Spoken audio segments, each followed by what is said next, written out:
mga Sagittarius natin dyan. Let's see what's the message from your mother, no? Kung nag-pass away man or still nandito pa rin, no? May message sila sa inyo, no? Mga Sagittarius natin, no? So, let's see.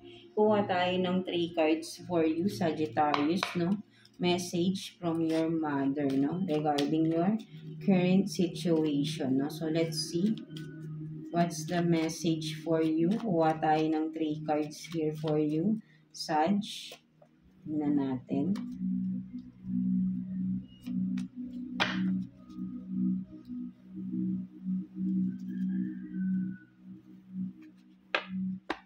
So you have this, the Star. Page of Cups in reverse. And then 8 of Swords, no, in reverse, no. Sinasabi dito ng mother mo, Sagittarius, no, kumbaga with the Star here, no, kumbaga ay sabihin natin na kasi for some of you, no, parang you are being stuck, no, sabihin natin na parang may mga pangarap ka sa buhay mo na gusto mong ma-achieve, but then parang feeling mo stuck ka, no?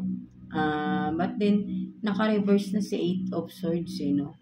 And with the Page of Cups here in reverse, no? Kumbaga, parang hindi ka naman na stuck, no? Kung ano man tong sitwasyon mo ngayon, no? So, sinasabi ng mother mo sa'yo, gawin mo na yung gusto mong gawin, yung gusto mong i-pursue, no? Message niya sa'yo, i-pursue your dreams, pursue your goals in life, right? No, with the Star, makukuha at makukuha mo, basta maniniwala ka lang daw sa sarili mo, no?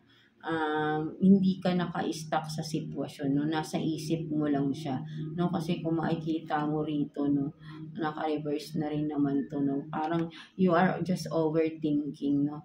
Ikaw lang mismo yung ayaw ko mawala sa sitwasyon, no? So, sinasabi ng mother mo dito to let go, no? Huwag kang matakot mag-let go at i-pursue yung mga dreams in life mo, no? Mga Sagittarius, no? So, ayun yung message sa'yo ng mother mo, no? It's time to let go and move forward towards your dreams, no? Pursue your dreams in life, no? So, sinasabi ng mother mo sa iyo, no? Mga Sagittarius natin. So,